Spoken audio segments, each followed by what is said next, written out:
reka tubahe ikaze mwebwe abakunzi bacu, mwebwe mudahwema kudukurikirana umunsi ku wundi, muri ab'agaciro, muri ab'ingenzi, ni mwebwe mutuma tugira imbaraga, ni mwebwe mutuma dukora, bityo rero twagarutse n'ubundi tubashimira. Hanyuma nawe utaraza muri uyu muryango w'Ikorema TV, turagusaba kugira ngo udusange, kandi mu kudusanga ntibisaba byinshi, urakanda subscribe, urinjira muri YouTube, hanyuma ukandemo wandika ijambo subscribe, ubwo ni ku Ikorema TV uzaba ubaye umwe mu bagize uyu muryango. Turabiseguraho kuko twari tugize iminsi tutagaragara kuri Mike, hari imbogamizi twari twagize, ariko turashima Imana ko nazo zabashe gukemuka tukaba twagarutse. Hanyuma rero turabaramukije mwese aho muri atandukanye ku isi, turabizi mudukurikirana muri benshi, abari muri Kenya yambu, abari mu Rwanda namwe yambu, abari mu Burundi, abari muri Grand Lac mu ncamake, mwese turagize tuti yambu cyane. Hanyuma reka turamutse n'abari hakurya y'inyanja, ubwo ndavuga abari USA, abari Canada, abari Australia, abari za Asia, mwese mudukurikirana turabasuhuje, turavuze ngo Imana ikomeze ibarinde aho muri hatandukanye.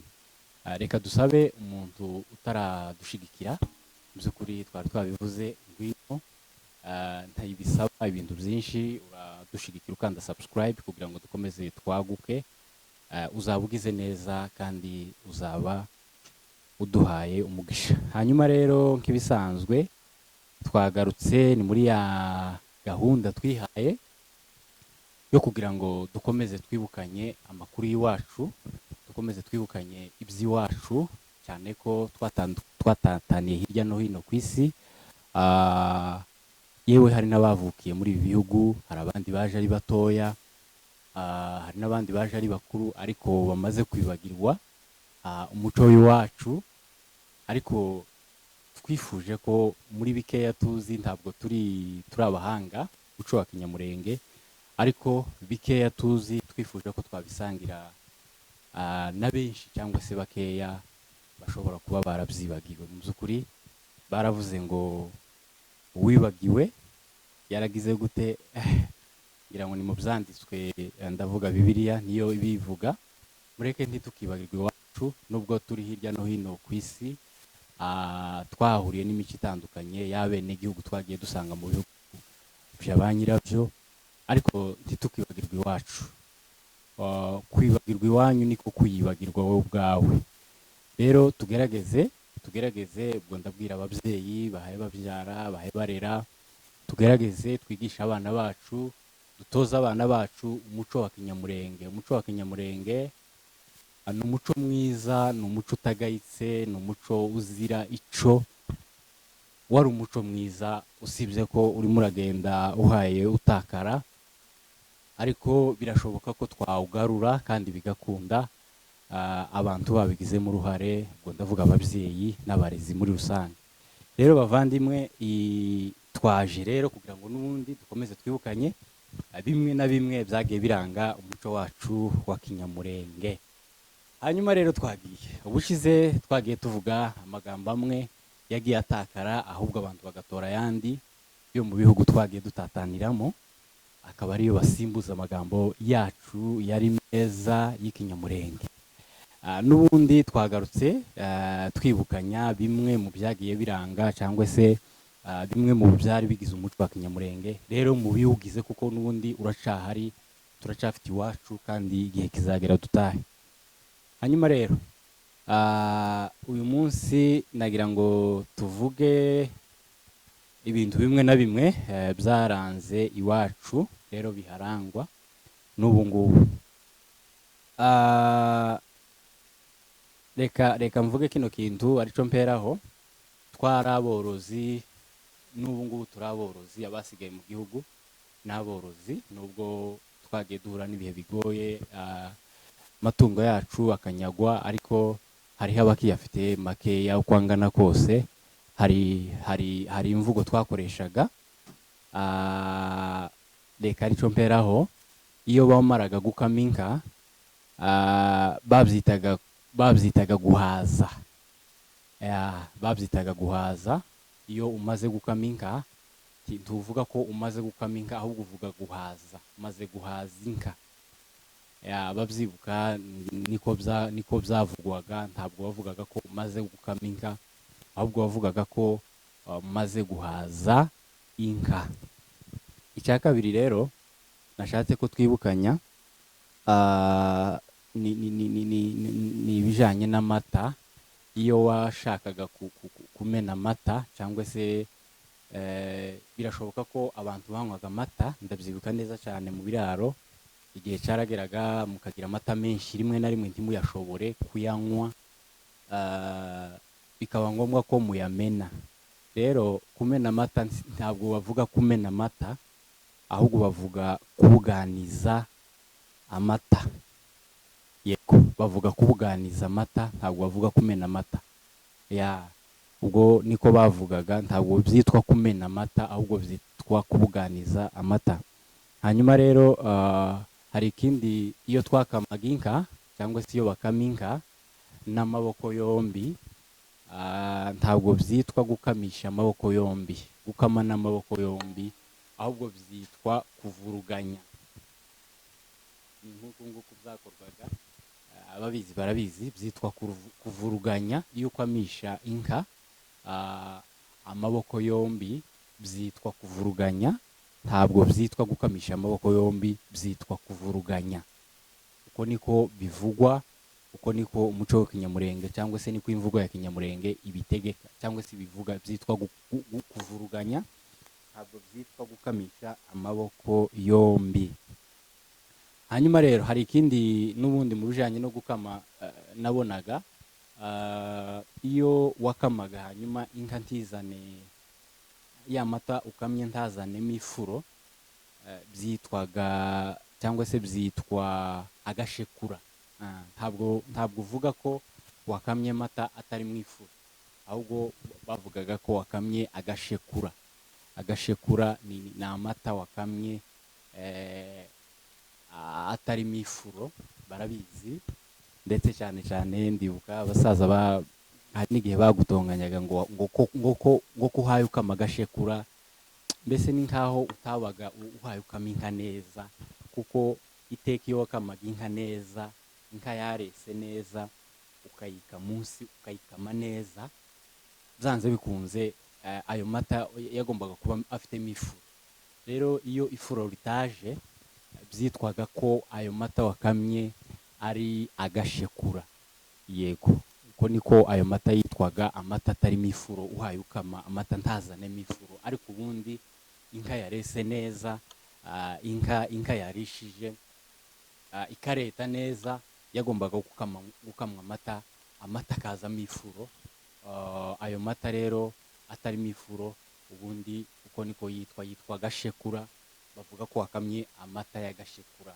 Abasaza akenshi bavugaga ko utahaye ukama inka neza, kuko inka ntabwo yazanye ifuro, amata ntabwo yazanye ifuro, ndetse bagasa n'abagutonganyije bakubwira ko uhaye ukama inka nabi, kuko ukura akama inka ntizana ifuro, amata ntazana ifuro. Hari n'igihe abasaza bamwe b'imfura batayanywaga, bakavuga ko utakamye inka neza. Ayo mata yawe ayo mata yawe ntabwo yeneje ubuziranenge, ayo mata yawe si meza, kuko nta furo ryaje muri ayo mata. Icyo ngicyo turakirenze rero. Hanyuma reka n'ubundi dukomereze ku moko y'amata. Amata abamo amoko menshi, twagerageje kuvuga cyangwa se kwibukanya ubwoko bw'amata muri rusange. Hari amata yitwa ngo ni inshyushyu. Amata y'inshushu ni amata iyo ukimara gukama ya mata ashushe, yitwa amata y'inshushu. N'inshushu niko yitwaga, cyangwa se niko yitwa n'ubu ngubu, kuko barakama, iwacu barakama. Ayo mata yitwa inshushu, amata agishushe, amata ukiva munsi y'inka, amata gishushe, ayo mata yitwa ngo ni inshushu. Hanyuma rero andi mata ni amata y'umwirire. Amata y'umwirire ni amata yiriwe, ni amata wakamye byenda mu gitondo akirirwa mu nkongoro cyangwa se ahandi hantu habugenewe, hanyuma ukaza kuyanywa ku mugoroba. Ayo mata aba akonje, aba ameze neza. Ayo mata yitwa umwirire. Agakondera ayo ni ayandi mata. Ubu ni ubundi bwoko bw'amata. Amata y'agakondera ni amata atangiye kuvura, ataravura neza. Ayo mata yitwa gakondera. Ayo mata yitwa gakondera, amata atangiye kuvura ariko ataravura neza ngo abikivuguto. Ayo mata bayitaga agakondera, nako yitwa gakondera, ayo mata ataravura neza. Yego. Hanyuma rero hari amata yitwa ngo ni umubanji. Amata y'umubanji ndayibuka, ni amata meza, ni amata yaryohaga cyane, ni amata yabaga yaraye, amata wakamye umugoroba ukayaraza mu nkongoro cyangwa ukayaraza mu kindi kintu cyabugenewe, hanyuma ukabyuka uyanywa mu gitondo.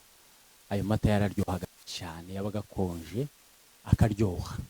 Ayo mata rero, ayo mata yitwa umubanji. Ayo mata yararyohaga cyane, kuba yibuka neza. Iyo abantu babaga bari mu biraro, akenshi ntimwamaraga amata yose, mwasigaga amata mukabyuka muyanywa mu gitondo. Amata aryoshye, amata ameze neza cyane. Ayo mata yitwaga ngo ni umubanji. Umubanji yari amata yaraye, amata wakamye mu gitondo nijoro ukayaraza akabyuka yakonje, hanyuma ayo mata yitwa umubanji. Kadukomereze ku mata y'ikivuguto. Amata y'ikivuguto ni amata yavuze, birumvikana, ni amata yamaze gufatana, ni amata yamaze kuvura. Ayo mata nayo ni amata yaryohaga cyane, ni amata aryoshye kubibuka cyangwa se kubayazi. Reka rero n'ubundi dukomereze ku zindi ngingo zitandukanye, n'ubundi zijanye n'ibiraro, zijanye n'inka, kubera ko ubwoko bw'abanyamurenge twaranzwe no korora inka, twaranzwe no gukunda inka. Nta kindi kintu twabonaga cyiza usibye inka. Nyuma y'umuntu n'inka ikurikiyeho, niko novuga. Umuntu ni mwiza, hanyuma nyuma y'umuntu hakurikiraho inka mu muco wa kinyamurenge. Yewe n'ikimenyimenyi n'ikimenyetso, iyo wakundaga umuntu, inshuti yawe cyangwa se umwira wawe, ikintu cya mbere cy'agaciro wumvaga wamuha ni inka. Umuntu yakugabiraga inka akumva nta kindi kintu kirengeje inka, agaciro yaguheza akakugabira inka. Uyu muco urimo uragenda usa n'uhaye ushira, bitewe n'ibihe abantu bagiye bacamo, ariko mu by'ukuri umuco wo kugabirana wari umuco warangwaga mu bwoko bw'abanyamurenge. Wari umuco wa ba data, wari umuco wa ba sogokuru. Ba sogokuru bamaraga kwizihirwa bakagabirana. Niwo wari umuco wa ba sogokuru, bakagabirana inka, kandi bikamera neza cyane. Rero ndagira ngo n'ubundi dukomeze nk'uko nari mbivuze, bijanye n'inka, bijanye n'umuco wacu w'inka. Hari ikintu bitaga ngo ni uruhongore. Uruhongore yari inzu ntoya cyangwa se akazu gatoya barazagamo inyana. Yari inzu ntoya y'inyana cyangwa se n'utumasa. Muri rusange bavuga ngo ni inyana ntoya, n'inyana zonka zararaga muco bita uruhongore. Ni akazu gatoya cyangwa se kanini bitewe n'umubare w'inka zawe cyangwa se w'inyana zawe ubujajije zikararamo. Icyo kintu rero, ako kazu kitwaga ko ari uruhongore. Yego. Hanyuma hari ikindi cyitwa ngo ni icyarire. Icyarire ni ibyatsi bahiraga cyane cyane abadamu, abamama, hanyuma bagasasira za nyana n'ubundi muri rwa ruhongore. Icyo ngicyo cyitwaga icyarire. Ni ibyatsi byahiwe, hanyuma bigasasirwa inyana, inyana zikajyamaho, inyana zikararaho. Ibyo byitwaga ko ari icyarire. Ibi ndabivuga kuko hari abatabizi. Mushobora kuba wenda bakuru bibaza mutese, noneho ibyo bintu urimo uratubwira, ibyo bintu uhaye tubwira ko tubizi, ariko ndabizi ko hari abatabizi, hari abatoya, kandi umubare munini w'abatoya ibi ngibi ntabwo babizi. Ibi ngibi ntabwo babizi. rero turagira ngo mukomeze mubimenye, kubera ko igihe kizagera dutahe, igihe kizagera dusubire iwacu, kandi tuzasubira tworore, kuko inka ntitwoziheba habe nubwo byagenda gute. Inka ni umuco wacu.